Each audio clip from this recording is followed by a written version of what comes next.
Bom dia, internautas do portal de notícias Poá com Acento.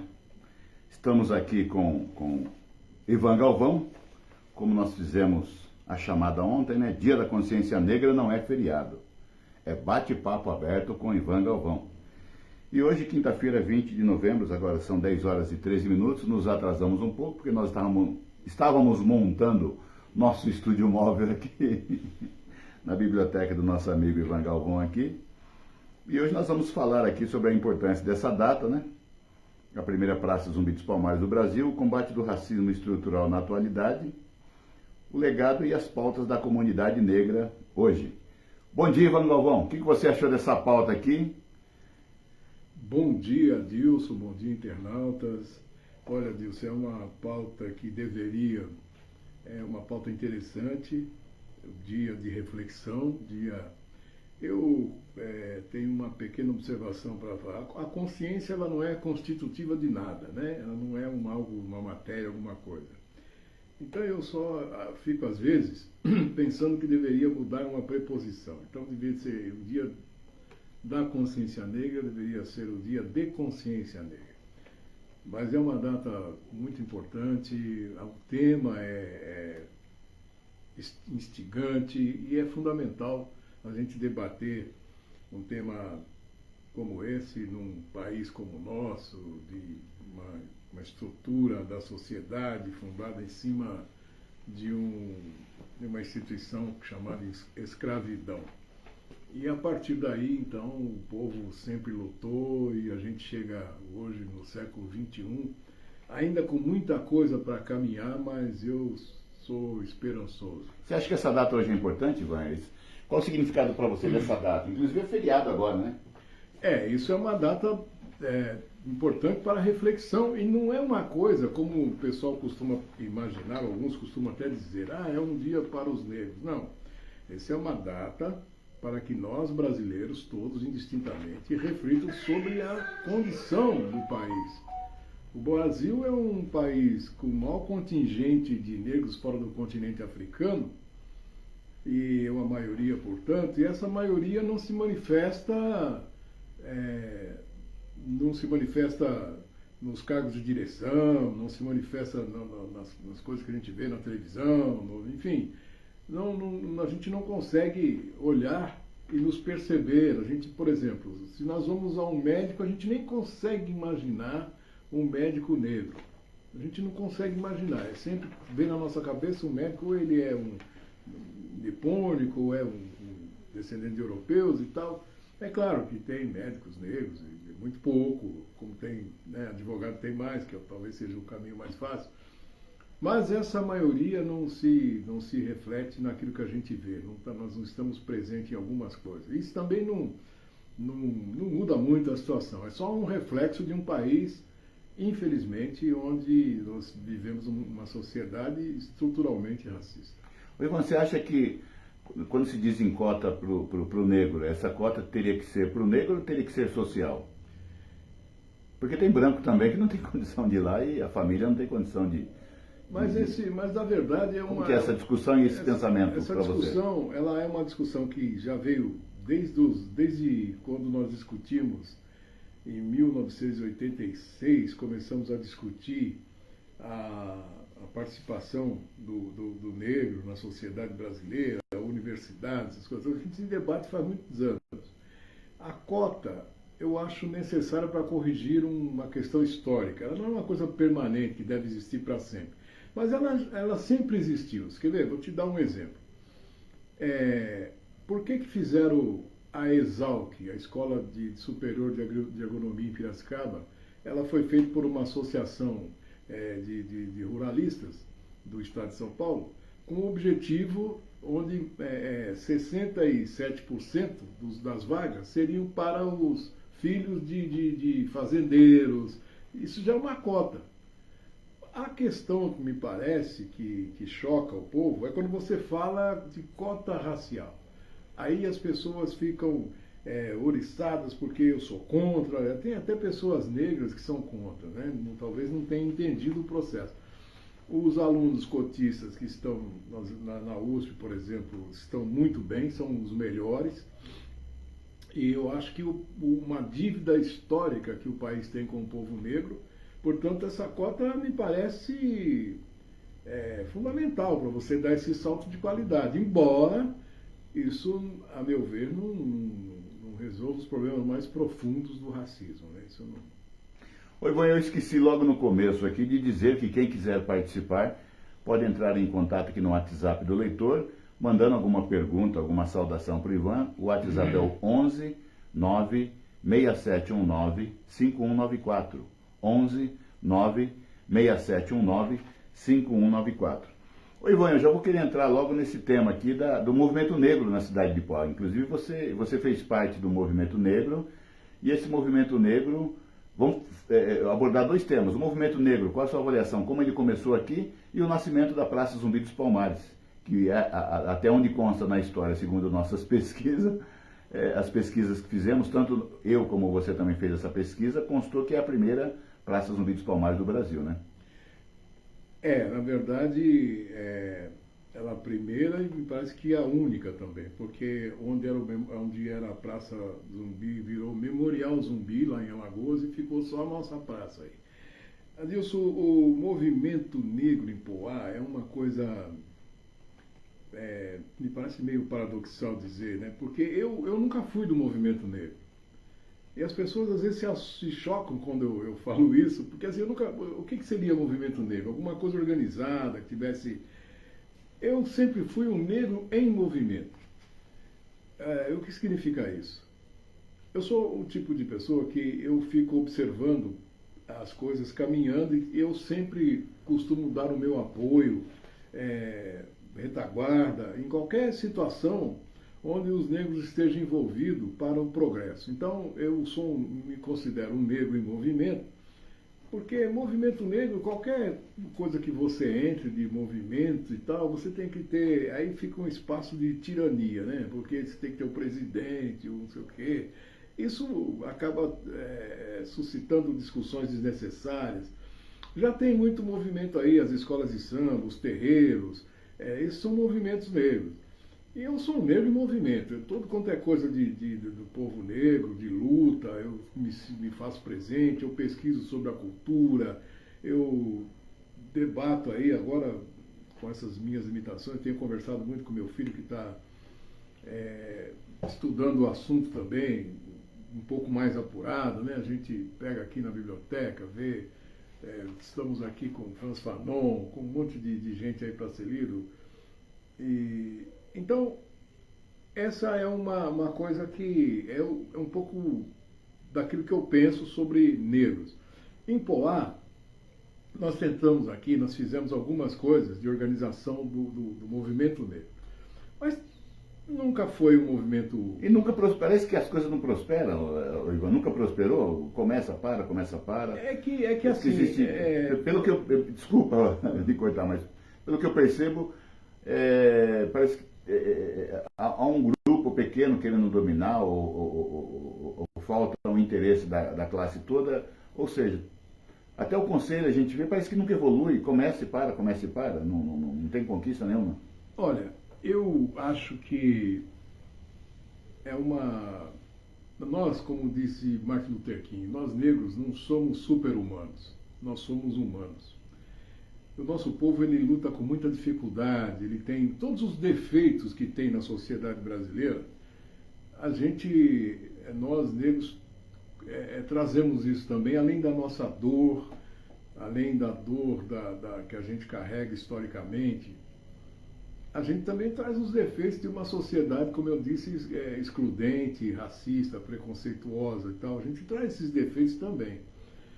E eu tenho observado, depois que eu dei me afastei um pouco de estar na frente dessas coisas, tenho observado que você tem alguns problemas, pessoas que não conversam e tal, e aí fica nesse ramerrão, né? Vai, o conselho não tem mais, né? Não tem assim reunião, não tem documento, não tem nada. Ainda parece que não deixou nada sólido, parece que nunca avançou. Mas aí, assim, a gente tem em reuniões de bate-papo de café, não... A gente tem que sempre contextualizar. Eu não acompanhei muito, olha, eu vou dizer uma coisa, eu tenho aí o ofício, saudoso, meu querido amigo Dr. Roberto Marques, quando ele era prefeito de Poá, ele me pediu para que eu solicitasse a criação do Conselho Municipal do Negro. E eu fiz, esse documento está aí em algum lugar aqui comigo, em algum lugar aqui na biblioteca. E aí, assim, eu vi, acompanhei de longe o processo, não sei como foi, eu fui a posse, o primeiro presidente foi o Honório, mas depois eu não acompanhei mais, eu não acompanhei mais, eu fiquei cuidando da minha vida, mudei de Poá, fui morar em Piracicaba, e quando eu voltei, eu não vi mais nada, nenhum movimento, nem nada, então eu acho que o nosso povo está com muita dificuldade. Quando você faz determinadas coisas que depende da sua participação mais efetiva, de fazer, de liderar, é sempre muito difícil, porque as pessoas também têm as suas coisas, as suas vidas para tocar e tal. E isso fica um pouco difícil. Você precisa sempre do apoio do poder público que possa, pelo menos, dar uma sustentação para que alguém possa poder fazer as coisas necessárias, né? Então, o Conselho do Negro, que é o Conselho de Direitos, ele não disse a que veio, infelizmente. Eu não consegui entender ainda. E hoje eu sei que não tem nem ata mais, não tem, faz 11 anos que não tem uma reunião. Esses dias fiquei sabendo esses dias aí que, em off que a gente está apurando, né, eu já fiz parte do Conselho de Turismo, né, fiz parte do Conselho de Mobilidade Urbana, e o governo vem impondo o grupo deles, nós da sociedade civil, nem sempre somos maioria, e infelizmente não se avança muito não. E esses dias fiquei sabendo que está sendo apurado, parece até que tem uma sindicância de um certo conselho aí que uma pessoa foi lá, pegou os documentos da secretaria, foi embora, foi instaurar a sindicância, enfim, as coisas não avançam, né? Ô Ivan, daqui a pouco nós já vou entrar na pauta já da Praça Zumbi dos Palmares, mas tem uma pergunta aqui, e nós estamos aqui por causa de uma pessoa, o internauta, o nosso... Ele é a pessoa importante. Se não fosse ele assistindo... Não tinha sentido nenhum. Seria um bate-papo meio seu aqui. Seria melhor que a gente estivesse num restaurante ou num café, né? Ô Ivan, aqui é a Bia Cristina. A Bia Cristina, ela diz assim, e quais políticas públicas o senhor acredita que Poá poderia ter? Eu acho que, né, obrigado aí como é o nome da... Bia Cristina. Bia Cristina, muito obrigado pela sua paciência de nos assistir aqui, e, enfim. Eu acho que política pública que Poá deveria ter, uma das coisas que deu certo aqui, eu acho que é a questão da educação, foi muito bom. Eu acho que deveria, quando você fala em política pública, eu não me sinto em condições de falar, olha, deveria ser esse caminho ou aquele. Até porque política pública se discute através de uma demanda. Você tem que olhar, estudar o que ocorre e, a partir dessa demanda, você propor uma política pública. Poá perdeu a identidade e é uma cidade dormitório. Aqui sempre os negros aqui sempre tiveram reunidos, ou na escola de samba, ou enfim, a gente sempre teve reunido. Talvez a gente não tenha observado, assim, no horizonte, talvez a gente não tenha muito claro onde a gente pretendia chegar. Mas eu sou uma pessoa que os anos que me pesam aos ombros me fizeram perder as ilusões, mas aguçaram a minha esperança nas coisas, na juventude, né? Eu acho que qualquer política pública, qualquer coisa que você faça, você tem que incluir a juventude. Eu estava conversando com meu filho, eu sempre falo do meu filho, que eu gosto muito de estar com ele.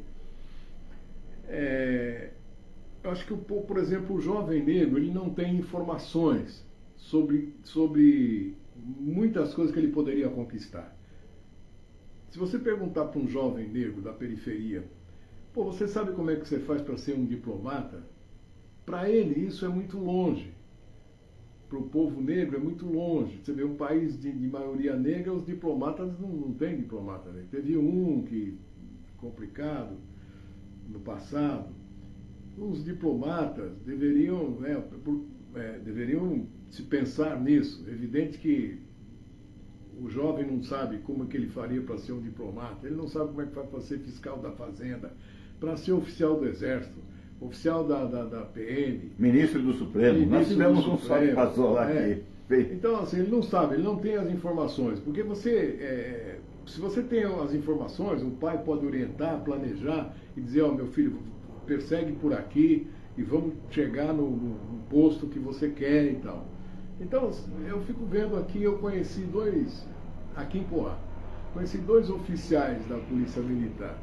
Inclusive um mandou um abraço para você ontem, hein? É o meu amigo Pereirinha. Falei da live, é bem provável que eu falei, olha, ele falou que vai vir aqui tomar café aqui. Eu passei o endereço para ele, falou que vai vir tomar um café aqui. Bom, e eu acho que ele está nos ouvindo, Pereirinha aí, meu amigo. Pois é uma pessoa que eu tenho um carinho imenso. Então, você vê, eu conheci 2 oficiais aqui em Poá. Um era o meu querido, saudoso Coronel Marcelo, que eu tenho o meu arcabouço de informação, essas coisas todas, tudo eu peguei dele. Ele foi um modelo que eu consegui. Então, um coronel negro, que era oriundo da Guarda Civil de São Paulo, foi o primeiro negro a ostentar galões da Guarda Civil. O segundo é o meu querido amigo Coronel Pereira. Olha quantos anos eu tenho para conhecer 2 coronéis negros numa cidade.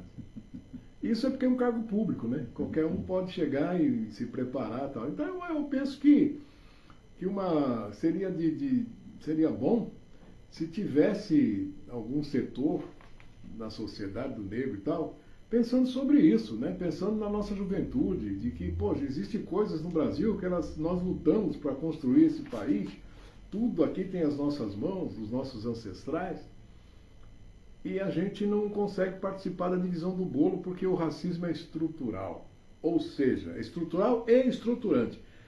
Então, você tem, por obrigação, leis que vão impedindo o acesso desse, daquele e tal, e aqueles que têm, e também tem o pacto da branquitude, né? As pessoas brancas, quando você vê um branco chefe, ele nunca vai dar uma oportunidade para uma pessoa negra. Existe uma coisa meio velada assim e tal, mas existe esse pacto da branquitude. Isso aí funciona, que é uma maravilha, né? Ô Ivan, deixa eu fazer uma provocação para você aqui. Será que lá no Morumbi, você falou em chefe, líder, gerente, coronel, será que lá no Morumbi, Alphaville, vamos aqui em Arujauzinho, será que tem alguma pessoa desse aí de alta patente negro? Ou tem bastante doméstica negra lá? Eu tenho para mim que são mais as domésticas, né? Até por conta de falta de informação mesmo, Adilson. Você não sabe. Você pega, por exemplo, uma pessoa que nem o meu querido amigo Pereira. O Pereira é uma pessoa que se dedicou a buscar as coisas, é uma pessoa bem academicamente bem estruturado. Família de gente simples, eu conheci o pai dele, o seu Pereira, um ferroviário, a mãe dele eu vi uma vez só. O seu Pereira eu via sempre, que ele estava sempre na associação dos ferroviários, dos aposentados e tal. E são pessoas simples do povo que lutaram para poder conseguir as coisas. O Pereira fez uma carreira maravilhosa, um homem educadíssimo e que eu acho que às vezes a comunidade ela não sabe como é que faz, entendeu? Porque você está aí. Eu acho que até o poder público municipal poderia usá-lo. O Rotary tem, acho que é Projeto Rumo, né, que faz palestras nas escolas aí mostrando que as profissões que os jovens podem seguir, né? Ô Ivan, eu quero mandar um abraço aqui, além dessa moça que participou aqui, tem muita gente participando aqui, está ouvindo. Essa moça mandou pergunta, mas tem a Kalima que está participando, a Jasmine Franciele, a Casa do Corredor está aqui, a Maria, o Nilo, Leandro, Valor e Iris. É que o pessoal tem uns nomes aqui no Instagram aqui que é estranho. O Rafa, o David Lopes, a Alessandra, a Selma, o Joel, o Cláudio Gonçalves, a Rosana Balducci. A Rosana Balducci eu conheço, essa é minha amiga, gosta de um flashback. Que bom. Um abraço para você, Rosana, e seu marido, mora no meu coração. Fernando, a Josiário, Andrié, Eliso Soares e o Supera Poá, que é a escola do meu amigo, o Marcinho, o Ansel Márcio da CCB. Ô Ivan, Praça Zumbi dos Palmares, que negócio é esse da praça? Como que essa praça nasceu, Ivan? Praça Zumbi dos Palmares. Olha, essa praça é muito interessante, né? Porque ela nasceu de um projeto. O primeiro projeto Zumbi em Poá foi em 1984. Então esse projeto ele foi pensado para deixar um legado, para ter um resultado, né? É um projeto mesmo. Então, foi feito em novembro de 1984, a primeira Semana da Consciência Negra em Poá.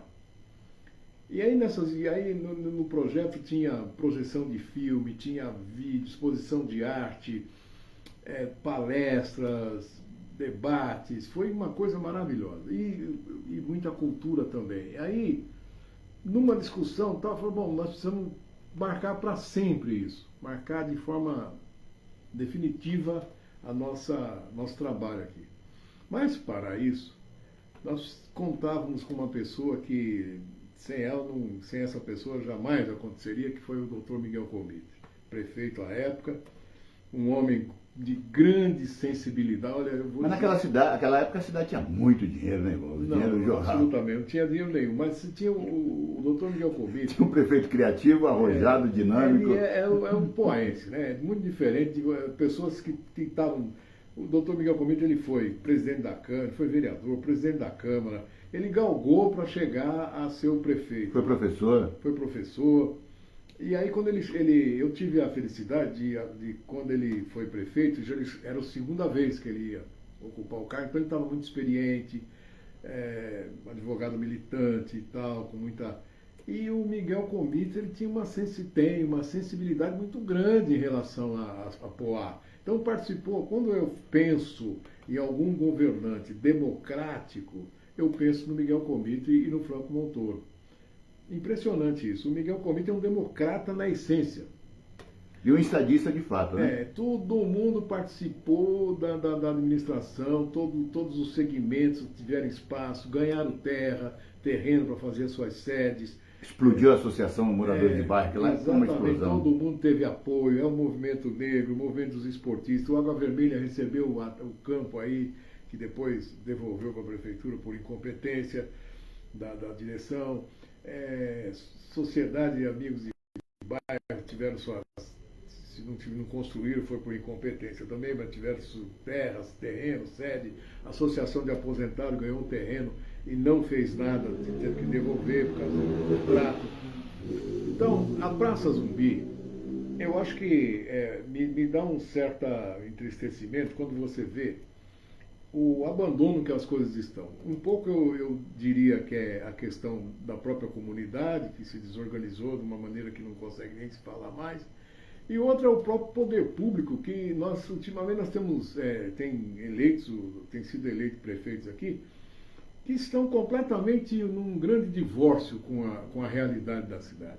Então, veja bem, Praça Zumbi dos Palmares, a única Praça Zumbi dos Palmares do Brasil, Semana da Consciência Negra, feriado, e o poder público, a comunidade, etc., perdeu-se a grande oportunidade de fazer um grande evento que todos pudessem participar. Não estou dizendo, a comunidade negra lá na praça, não é isso. Mas a cidade, ela tem isso.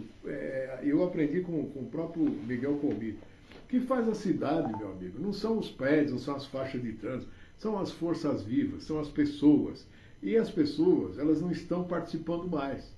Não tem mais participação, até porque não tem atividade.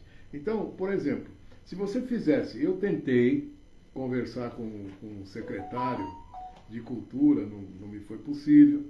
Tentei conversar com o secretário de Governo, também não foi possível. Agora desse ano de 2025. 2025. Eu fui, com 6 meses antes, eu comecei a pensar num grande evento para o dia de hoje. A gente até bateu um papo ano passado, lembra? Exatamente. Em novembro do ano passado, eu lembro um projeto arrojado que você tinha de pertencimento a todos, né? Exatamente. Aí acontece que eu tenho o conto de vida para não ter ilusões, e meu coração também não tem espaço para ódio nem mágoa. Mas é importante registrar nessa hora que eu tive tentando falar com o secretário de governo, e aí fui atendido por um senhor lá, que eu não me lembro o nome, até um senhor... Senhor José? É um piracicabano, nós ficamos conversando lá, e eles têm uma estratégia de anotar o número do telefone e dizer para o cidadão que ele vai ligar para o senhor. E eles vão ligar para o senhor.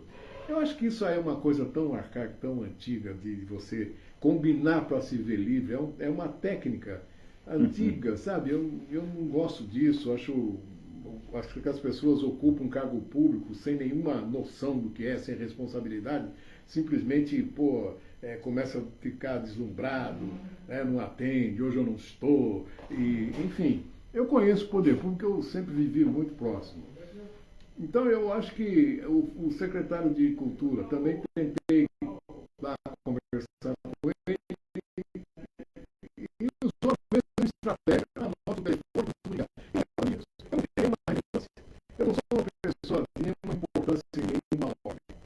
Sou um cidadão comum que ajudei essa cidade aqui a qualquer dia. Tem um monte de tijolo que eu ajudei a colocar, assim como você, e outra gente conhece aí. Então, eu me sinto no direito de dizer o que penso. Sempre acho isso. Então, eu acho que a Praça Zumbi dos Palmares, dia 20 de novembro, foi uma luta histórica do povo negro, inclusive a partir de 1978, que o povo tinha interesse mais, coloca o 20 de novembro um símbolo da resistência do povo negro. Lá pega a oportunidade, quando se pensa na Praça Zumbi como uma coisa dos negros, na verdade é uma coisa para todo mundo. Então, Poá hoje, ela se perdeu a identidade, não se tem absolutamente mais nada que era da comunidade, assim como carnaval de rua,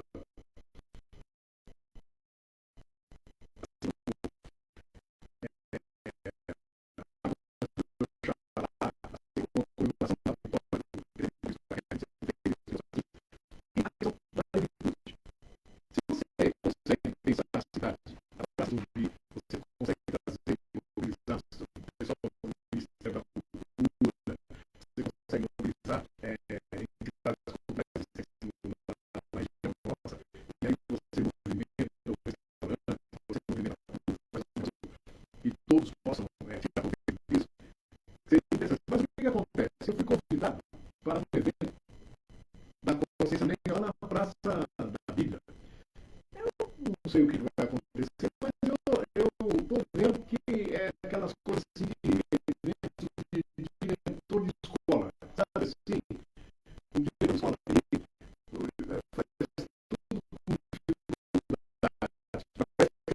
com Convite, talvez, chamamento aqui na vida. Aí ele falou que ia fazer, e eu não sei que tipo de atividade vai ser desenvolvido, mas parece que, pelo que eu vi lá, nós está em grupo de São Paulo e tal. Acho que para não passar batido em branco, né? Aí colocaram então, mas aí é que está. um negro no cenário aí.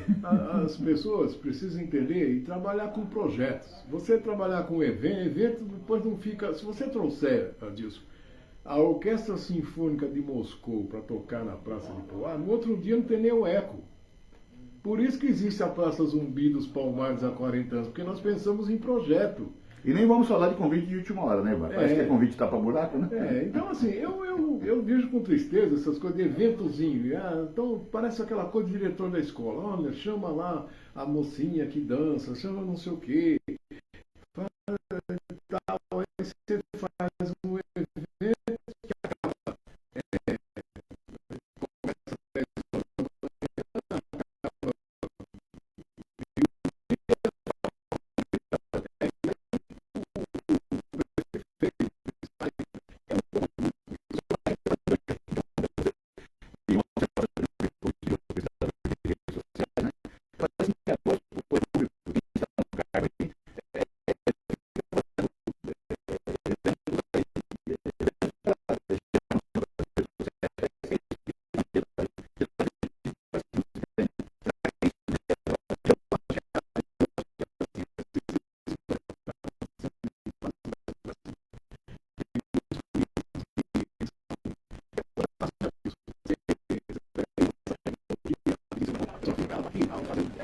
Com relação àquilo que eu penso como que a cidade poderia tirar proveito, porque não é uma coisa. Desde que a inaugurou a Praça Zumbi, eu ouço a mesma coisa. A Praça dos Pretos, não é.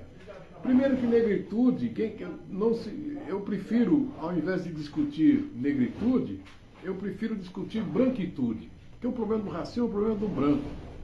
O negro é a vítima. Mas o branco que tem um monte de problema, começa a contar histórias da família dele, e aí ele chega, quando ele não é mestiço, não é? Que ele vai parar lá com o pé na cozinha, como dizia o Fernando Henrique. Aí ele começa a achar que é diferente, que ele não faz parte daquilo. Isso tem nos atrapalhado. Tem nos atrapalhado por quê? Porque se discutir a questão racial brasileira é uma questão de todo mundo. É igual você discutir feminismo. O problema da mulher não é um problema da mulher. É um problema do homem também. O homem também tem que entrar nessa discussão. O branco tem que entrar na discussão da questão do racismo. Porque é o seguinte, se você sair aí perguntando para as pessoas se elas são racistas, não. Mas se você pegar a pesquisa, então, assim, a pessoa diz que não, eu não sou racista. Tudo bem. Conhece uma pessoa racista? Conheço. Então, assim, ela 90% conhece um cara racista. Então, pô, que país é esse? Você diz que não é racista, mas 90% se conhece um racista. Então, é isso que me parece complicado quando você fala de negritude, e aí não dá para você isentar os negros também disso, porque tem um monte de negro que fica muito, ainda tem um monte de resistência, resquícios de...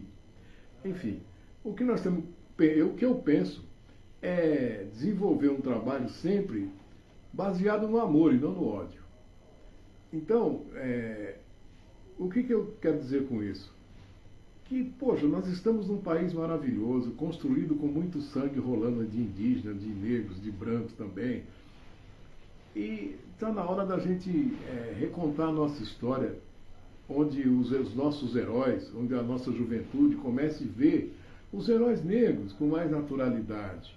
Porque tudo que se construiu no Brasil tem a participação da mão de obra negra, indígena, e você, quando se olha os heróis, eles são todos brancos, eu não estou falando, e existe aí um monte de racista homenageado, Bandeirantes, que é a cidade é São Paulo, os Bandeirantes que eram bandidos, né, na verdade, ladrões, e que não falavam português, né, eram mamelucos. E aí estão, hoje você tem rodovia Anhanguera, rodovia dos Bandeirantes, rodovia Raposo Tavares, rodovia, né, que são homenagem a esses homens que dirigiram, que mataram, que estupraram, que escravizaram, e são os heróis. Né? Então, eu penso que o problema de Brasil é você pensar, ter uma capacidade de pensar as coisas na totalidade. Então, o problema de racismo não é um problema de negro, é um problema do brasileiro de bem. Então, se você quer ser racista, seja e você contra. E a gente vai se encontrar e vai ser muito ruim para você. Ô Ivan, você falou em herói aí, eu quero colocar na conversa aqui dois heróis que eu tenho aqui, viu? Eu tenho dois heróis poenses que eu quero colocar aqui, que são, um tal de Álvaro que estudou comigo no Municipal e um tal de Geraldo Garipo, que fizeram um busto aqui na cidade de Poá, né? Você conhece esses camaradas aí, não? Um tal de Geraldo Garipo e um tal de Álvaro? Olha, São meus heróis, hein? Geraldo o Álvaro estudou comigo, o Garipo eu tenho um. Geraldo Garipo, eu conheço de quando o Geraldo usava ainda calças curtas. É uma pessoa que eu tenho um carinho, uma admiração imensa. Tive a oportunidade de encontrá-lo aí. Ele foi no seu aniversário de 70 anos, ó. Exatamente, meu aniversário. Fiquei muito feliz em poder revê-lo. E o Geraldo Garipo, esse aí é um exemplo de uma pessoa antirracista. É o Geraldo Garipo. Por quê? O Geraldo Garipo ele é descendente de italianos. Só que o Geraldo, ele pensa assim, mais ou menos como eu. Quer dizer, a luta é de todo mundo. Luta de mulher não é luta da mulher. A luta do negro é do negro. Do idoso? Do idoso é do idoso. É uma luta de todo mundo. Quer dizer, a gente tem que prestar atenção nas coisas e caminhar juntos. Então, assim, o negro, ele deve pensar em ter os seus aliados, como o Geraldo Garipo, como você, que você não é branco, aliás, né? Mas, assim, você tem que ter os aliados que têm uma consciência do que ele quer para um Brasil. Então, o Álvaro é um artista plástico, diretor de teatro, ator, que conhece, essas pessoas têm uma coisa de vantagem de conhecer a sociedade brasileira. E aí o Geraldo Garipo é uma pessoa que tem um preparo intelectual, um preparo acadêmico, é uma pessoa do diálogo, de conversar, de entender. E, acima de tudo, uma pessoa que dispõe todo o seu tempo, o seu conhecimento, ele coloca a serviço da sociedade. E o que eles aprontaram aqui em Poiba? O que esses dois personagens aprontaram aqui? Uma das coisas que é o marco hoje ainda. Eu acho que você tem, por exemplo, o Geraldo, a gente conhecia ele no passado como Geraldinho do Opereta, né? E o Álvaro também. Eles começaram há muitos anos, um grupo aí, o Marcos Sena está até hoje, um grupo pequeno, daqui mesmo, do bairro. Começou um grupo de teatro, que hoje chama Grupo Roda Mundo, antigamente era o Opereta, o Grupo Teatro Opereta e tal, e a coisa cresceu, e hoje tem uma sede, me parece, ali próximo ao centro, e são pessoas que têm serviço, que tem muito serviço prestado. O Geraldo é jovem ainda, mas tem muito serviço prestado para a sociedade brasileira. Né? E esses dois atores, personagens, né, atores da cultura da sociedade local, eles que fizeram o busto Zumbi dos Palmares, que está lá até hoje. Eu acho que, salvo engano, em 2014 eu fiz uma matéria lá, eu era blogueiro ainda. Passei lá, me deu uma indignação, rapaz, tudo pichado, jogado tinta, o nariz da obra do busto quebrado, enfim, fiz uma matéria, até mostrei pro Everton esse dia, salvo engano foi em 2014. Mas esses dois camaradas foram que fizeram um busto que está lá até hoje. Exatamente. É que teve um período que se fazia, todo no dia de hoje, fazia-se uma pequena homenagem ali na praça, né? O problema é que me parece que faltou uma articulação, Adilson. Não tem uma articulação como já teve. No passado, eu cuidei disso. É ruim falar eu e tal, mas assim, eu tinha amigos, eu ia atrás, eu conversava e tal. Então, quando você ia fazer as coisas, era sempre a inauguração da praça, há 40 anos. Começou de manhã as atividades e foi até às 11 horas da noite, com gente o dia inteiro lá, com atividades culturais, atividades políticas e tal. E a partir há 40 anos, hoje eu fui no último evento que teve lá na praça, não tinha lá um vereador com 25 assessores para fazer material para redes sociais. E mais umas 3 ou 4 pessoas amigas, e só. Então, me parece que falta uma discussão um pouco mais aprofundada, em termos de movimento, de sociedade, para poder dizer para as pessoas que a Praça Zumbi dos Palmares é um marco que poderia ser um marco nacional, colocar Poá no cenário nacional, né? Cenário nacional, estadual e nacional. Nacional de cultura. Porque quando nós fizemos essa praça aí, inaugurou, não foi a inauguração da praça, foi o Projeto Zumbi. O governo Montoro tinha uma revista do Palácio. Só tinha 2 lugares no Brasil que estava acontecendo homenagem a Zumbi: Poá e em Alagoas. Ô Ivan, deixa eu te falar um outro dado interessante, que eu fiz uma pesquisa prévia, enquanto você estava aí, fiz outra varredura aqui, uma informação para você, tá? A Secretaria de Turismo e Viagem de São Paulo, o Setor São Paulo, criou o guia Afroturismo São Paulo. Então eu vejo uma inoperância do poder público, posso assim dizer e afirmar, porque eu olhei agora de novo, a Praça Zumbi dos Palmares não consta nesse guia, e salvo engano é a segunda. Então, quero chamar a atenção do meu amigo aqui, o secretário de Turismo do Estado de São Paulo, pastor Roberto de Lucena, que é nosso vizinho, de Arujá aqui, né? Agora, ô Lucena, dá uma olhadinha aqui para cá. Eu sei que, claro, o senhor tem 645 municípios do Estado aí, mas fico alerta aqui. Agora, Poá também falhou, a Secretaria de Turismo, o governo municipal falhou de não ter colocado a Praça Zumbi dos Palmares nesse cenário. Mas é que as pessoas, Adilson, eu tenho isso como tristeza. Só para concluir, aproveitando minha indignação aqui, Ivan, e quando eu estava no conselho lá, eu fazia essas pontuações e não era bem quisto, né? Então, eu não quis voltar e não quero voltar por causa disso. A gente fica falando no vazio e a cidade fica sem esses marcos históricos, né, Ivan? Por que aconteceu um negócio como esse, você está me falando, de deixar o Estado no... Porque o poder público, as pessoas que têm sido eleitas nesses últimos tempos aí, eles não têm nada a ver com a cidade. Então é assim, eu brinco com meu filho. E quem ocupa os cargos, Ivan? Secretários, assessores, diretores? Parece que vai do cachorro que late pro ônibus. Certo? Então você vê as disputas políticas e tal, não se disputa projeto, disputa só eu sou melhor, o outro não sei o quê. E aí as pessoas ocupam os cargos sem saber o que faz com ele. E a cidade vai se verticalizando? A cidade, porque agora o acesso aqui é muito fácil, né? Você tem a rodovia Ayrton Senna, você tem a radial. Metrô melhorou, trem melhorou. Tudo melhorou, então é claro. Trabalhadores, as condições estão muito fáceis. As condições de acesso, né, é muito melhor do que você morar na capital em alguns lugares. Está se discutindo o trem aqui para ir. Acho que você, não sei se você viu, o trem de Suzano, Rio Grande da Serra.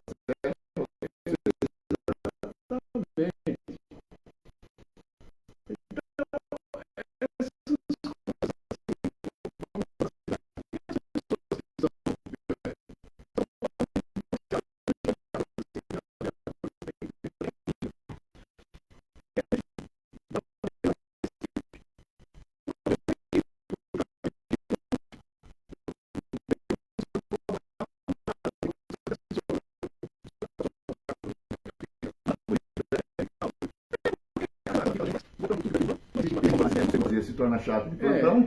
Exatamente. Então, assim, essa coisa de você pegar e ter uma cidade onde o comércio está tudo fechado, vão fechando, lojas vão fechando, porque... Uma associação comercial, que é minha opinião, tá? Você fica fazendo só café da manhã. Mas disso, nós estamos assim, de tudo que eu participei aqui em Poá, tem muito amadorismo. É hora de Poá começar a pensar de forma grande, de forma profissional, as pessoas atuarem de forma profissional. Esse negócio de você trabalhar na campanha, distribuir papelzinho, fazer isso e depois ocupar um cargo de diretor numa prefeitura só para te pagar o serviço que você fez, eu acho isso... Sem projeto para a cidade? Sem projeto para a cidade, fica muito ruim. Né? A cidade gasta-se dinheiro, não se vê nada acontecendo. Nós estamos no 11º mês, o ano está acabando. Eu não vi absolutamente nada acontecer nessa cidade em termos de cultura, em termos de... Nada, não vi nada. Eu tenho o direito de falar, porque alguém pode gostar dessa cidade, Adilson, como eu. Pode até gostar, mais do que eu não. Então, você imagina uma cidade onde a internet... Quantos anos aqui em Poá, Ivan? Seu coração está aqui na... 63 anos. 63 anos você está aqui nessa cidade. E aqui nessa cidade, Adilson, eu me envolvi em tudo, como você sabe. Eu me envolvi em tudo quanto é coisa. Assim, eu nunca deixei de participar como um poaense, um cidadão. Eu cheguei aqui criança, eu me lembro quando veio o rei da Bélgica, eu vim para cá, para poder fazer aquela balançadoria. E pela instalação da Pomar, até hoje em dia, do primeiro povo de Poá, que virou o juiz, eu não me lembro, mas o promotor, o doutor Evandro Sininho, eu me lembro de pessoas que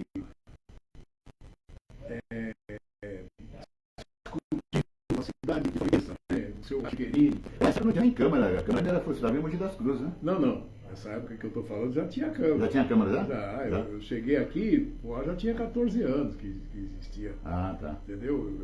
Eu e Poá crescemos juntos. E assim, ela funcionava onde é ali o prédio da Polícia Militar? Sim. Ali era a prefeitura e a Câmara era embaixo. Aí... Hoje é a companhia da polícia lá. Aí Poá ficou, a prefeitura era nas salas de cima, embaixo era a Câmara. Aí acontece que quando foi 1967, 66 e tal, e Poá, ela passou a ser comarca, e precisava instalar a comarca urgente e não tinha onde colocar o fórum.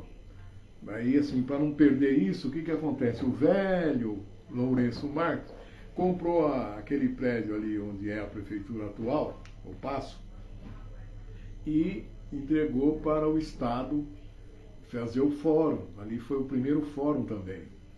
E aí a Câmara mudou ali para a esquina, onde era aquela loja Big Domos, onde foi o restaurante Linguição. Você lembra disso? Lembro. Ali foi a Câmara, funcionou muitos anos ali. Até que quando foi 77, 78,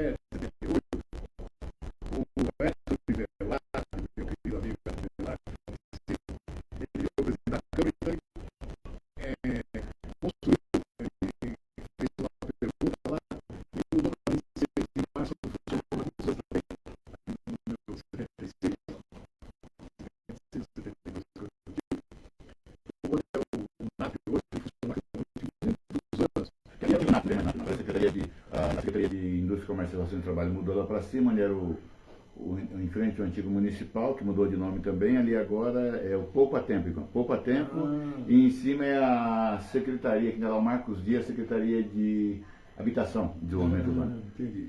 Então, que foi a antiga SAAI, que pegava água aqui do Goió aqui, isso, levava para casa d'água. SAAI, ali era o prédio do SAAI, que depois a Sabesp encampou a água e virou... Depois foi Câmara de Vereadores, voou cinzeiro, parece que voou cinzeiro numa sessão, mas isso é uma outra história. Isso é outra live. Então, aí a Câmara ficou ali muito tempo, depois construíram aquele prédio lá que mal feito, mas está lá. E aí,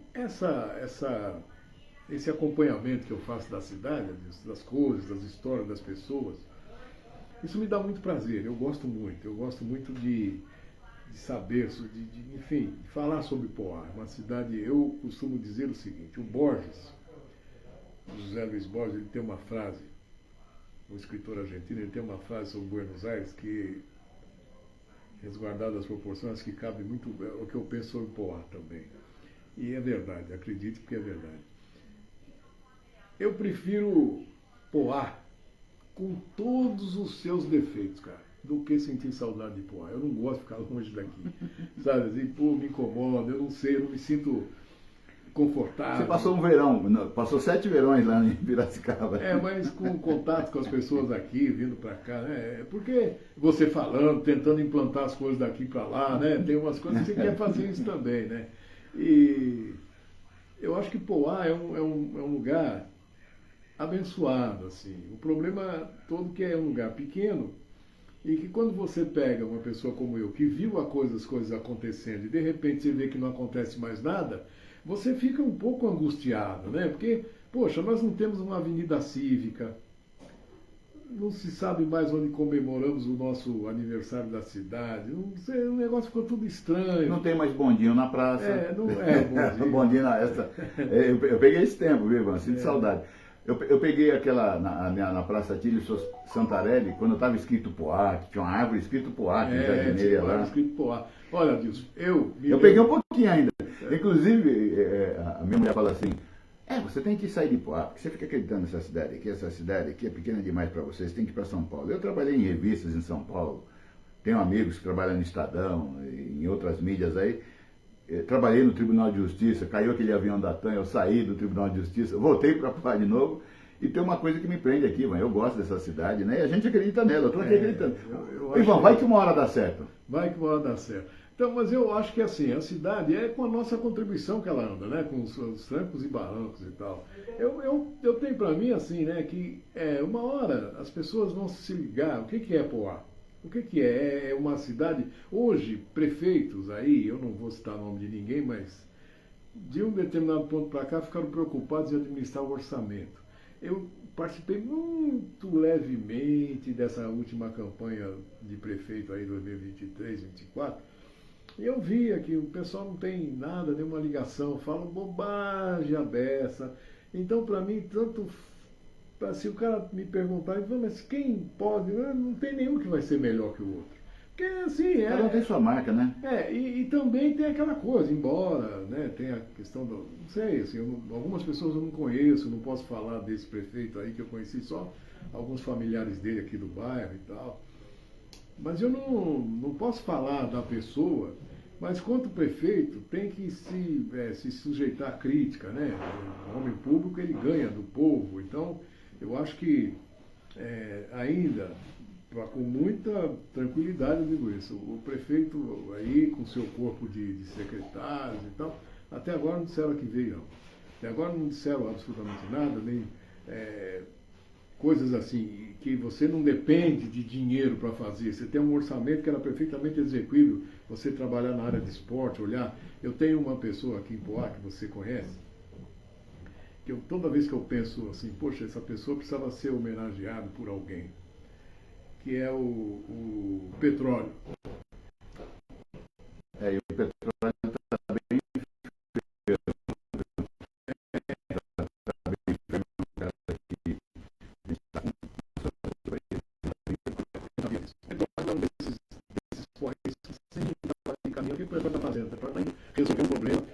campeonato, e não sei o que, da liga de futebol, e o Petróleo é um lutador do esporte. E é um cidadão que quem conhece, conhece, mas a cidade que assim, ele não faz coisa para ele, né? O Petróleo nunca fez coisa para ele, assim. Ele nunca teve um time de futebol. Mas ele proporciona lazer com a praça esportiva do Campo de Vila Júlia. Todo domingão tá lá, sábado o pessoal tá lá. Dando o melhor dele, cara lutando, e pega aqui, faz ali, tomando humilhação de um, e canseira de outro. E o Petróleo tá aí. E ninguém olha para uma pessoa dessa da luta. Você tem outras pessoas também. Eu fui amigo aqui, Anderson, hoje, eu lembrava quando eu conversava com o meu amigo saudoso Zé Calil, ele começava a falar, eu falava o nome de uma rua, ele conhecia a pessoa. Falava, agora eu que estou nessa situação, né? Então, eu tenho muita amiga de pessoa que recebeu a homenagem, o Manuel dos Santos, Zé Joaquim.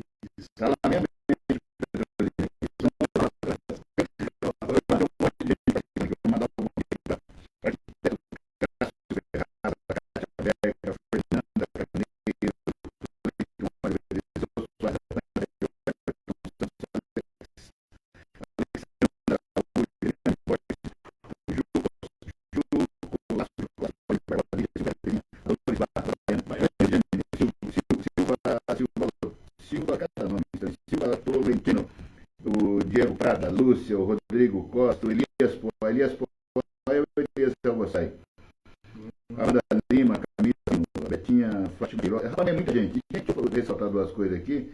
O Aécio Ramos Pinto acabou a entrada aqui. Parabéns, amigo Ivan, remanescente da cultura poense. Parabéns a Deus pelo tema em questão. Aproveitando a data nacional, ele falou aqui tem outra fala dele aqui também. Falando nisso, me lembro que a única administração que tinha reuniões do Conselho Diretor Municipal foi então o prefeito Dr. Miguel Comitres. O Pereira entrou aqui, a doutora Elaine Absanra, o Cleito, o Márcio. O pessoal está participando, Ivan, mas que daqui a pouco a gente vai ter que parar aqui. A história de Poá é longa, a gente vai ter que fazer diversas lives com diversos temas aqui, né? É importante isso, muito obrigado a todos que estão participando aí, né? Isso é uma alegria, porque já demonstra que nós não estamos falando sozinhos, né? E eu quero, Ivan, você já participou das nossas lives ali no estúdio, né? Hoje estamos fazendo aqui no seu escritório, na sua biblioteca aqui. Obrigado por estar nos recebendo na sua casa, mas a gente quer voltar a fazer nos estúdios lá, mas falta patrocínio. Quem sabe agora, né? É o Elias, o empresário Elias Elbossai está aqui. O Elias, você pode patrocinar aqui, você que começou fazendo colchão com sapé aqui com a sua família, hoje tem uma fábrica que vende para o Brasil e até para o Mercosul aqui, pode nos patrocinar aqui, viu, Ivan? E outros empresários, comerciantes, né, Ivan? E amigos do Ivan. Claro que se o amigo procurador da Polícia Militar estivesse aqui, a gente fosse lá, com certeza ele iria patrocinar. Mas como diz o ator, ele passou para o andar de cima, né? Eu acho importante que a gente fale sobre a cidade de Poá. Foi aí uma pessoa, o Elias. O Elias é o tipo do empresário que a história de vida do Elias confunde com a história de Poá também, né? Eu me lembro ainda de criança, depois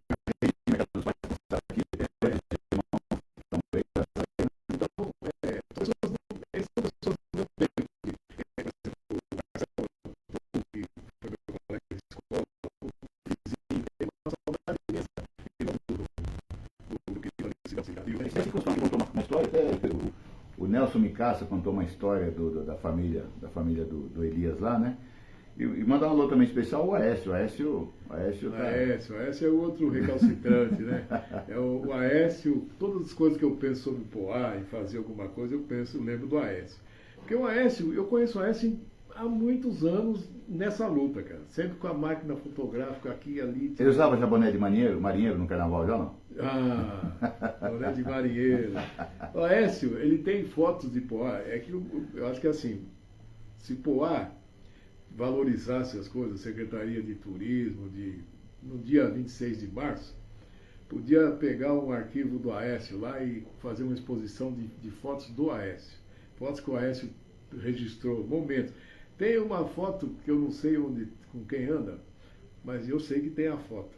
Do Ivan Galvão se fazendo uma convenção do partido na porta da Câmara, com um guarda-chuva escrevendo o livro de ata, que os caras não cederam a Câmara pra gente. Eu fiz parte também da história do Aécio, inclusive eu comecei lá, né? Eu levava meus bilhetinhos lá do meio evangélico, a gente começou com o espaço evangélico. Ele tem registro de fotografei bastante também para ele, a gente fez parte do arquivo lá, né? Ele tem muita coisa sobre Poá, eu acho que poderia fazer uma exposição para mostrar isso, né? Porque o Aécio tem registro, ele faz. Registro, história, conhecimento. O Aécio ele é um recalcitrante, porque eu falo sempre para o Aécio, porque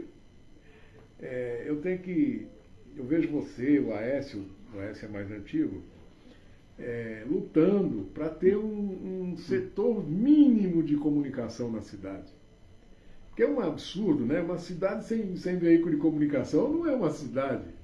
Entende? Se você vai em Itaquera, que pertence ao município de São Paulo, tem vários jornais, Itaquera não sei o quê, e aqui nós já tivemos também no passado, mas hoje fica você e o Aécio. O Aécio é uma pessoa que eu tenho um carinho. O Aécio no papel e eu no digital, mas o Aécio também está... O Aécio, ele é um recalcitrante da luta, né?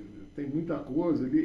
Não dá para você dizer que o Aécio é uma pessoa que, como muitos aí, que trabalham contra a cidade. O Aécio não. O Aécio ele é sempre na luta a favor. É uma pessoa... Quer que a cidade evolua, progrida, né? Que a pessoa, né... Enfim, é uma pessoa que eu tenho um profundo carinho e muito respeito. Ô Ivan, quero mandar um abraço aqui para o Jovino Souza, que está assistindo, entrou agora, a Marlene Cenário. Tem uma pessoa aqui, eu acho que essa pessoa eu sei quem é. Mandou um abraço para você, uma tal de Magda Gleide Pereira. Eu acho que é a Magda aqui de Calmon Viana, hein? Magda Gleide, pela foto que eu estou vendo de longe aqui, acho que é a Magda que já fez parte da corte do carnaval. Tá? Magda Gleide Pereira Cardoso. Essa pessoa, acho que eu lembro quem é. Um abraço para a Magda, uma pessoa que faz tempo que eu não vejo também. Ela foi rainha do carnaval quando eu era presidente da Liga, né? Isso no ano de... 2000. E vamos ao papo, tá bom, aqui, a gente gostaria de ficar mais tempo aqui, né? Realmente você sabe, eu tenho uma admiração muito grande pela sua pessoa, eu sou uma pessoa feliz, realizada de ter o respeito, o carinho da sua amizade, né? Eu sou privilegiado. Qualquer dia desse, qualquer quarta-feira eu vou vir te pegar aqui, que eu sei que você está com a mobilidade reduzida, e quarta-feira parece que agora é folga da Andrineia, né? E eu vou vir pegar um dia para a gente passar um dia no rancho lá. Ah, que bom, matar a saudade. Adilson, foi uma alegria poder estar aqui com você mais essa vez, os nossos queridos amigos que entraram aí, quero mandar um abraço a todos. Um forte abraço ao meu querido amigo Elias Gossai, faz tempo que eu não o vejo. Qualquer hora eu vou na padaria para tomarmos um café aí. Um abraço a todos que estiveram conosco. Muito obrigado a você que se abalou de vir lá no bairro Longico, Assim, né? para estar aqui nessa humilde casa, né, desse velho escriba. E estamos aí na luta. Mas eu quero que você deixe um recado final aqui para essa geração nova, essa turma aí. Qual é a reflexão do dia hoje para essa galera nova que está chegando sobre esse dia 20 de novembro? E nesse bate-papo gostoso que a gente teve aqui sobre o Dia da Consciência Negra. Qual que é o recado que você deixa para essa molecada? Eu deixaria um recado para a juventude, para aqueles que estão aí na luta, que não desistam da luta, porque era uma luta renhida, que tem trazido resultados ao longo do tempo, haja vista do primeiro navio negreiro que chegou em Porto Brasileiro, começou a luta do povo negro para a liberdade. E isso é uma luta constante, porque nós estamos num país que é estruturalmente racista, onde as pessoas não conseguem, talvez, fazer uma leitura objetiva disso, e aí acaba se atrapalhando e se complicando. Então eu deixo para a juventude que sejam resistentes e resilientes, lutem, porque a nossa luta ainda vai muito longe. A gente tem que, ainda nós estamos muito pouco diante de tudo aquilo que nós representamos para o Brasil, para a humanidade. Então eu quero que a juventude não deixe de lutar, não aceite o racismo, seja um antirracista, denuncie o racismo e façam tudo por amor e não com ódio. É isso. Ivan Galvão, mais uma vez obrigado por nos receber aqui na sua casa aqui. Estamos encerrando as transmissões aqui. Adilson Santos, em mais uma live reportagem com o nosso amigo Ivan Galvão, direto para o portal de notícias Poá com Acento. Aí sim, hein?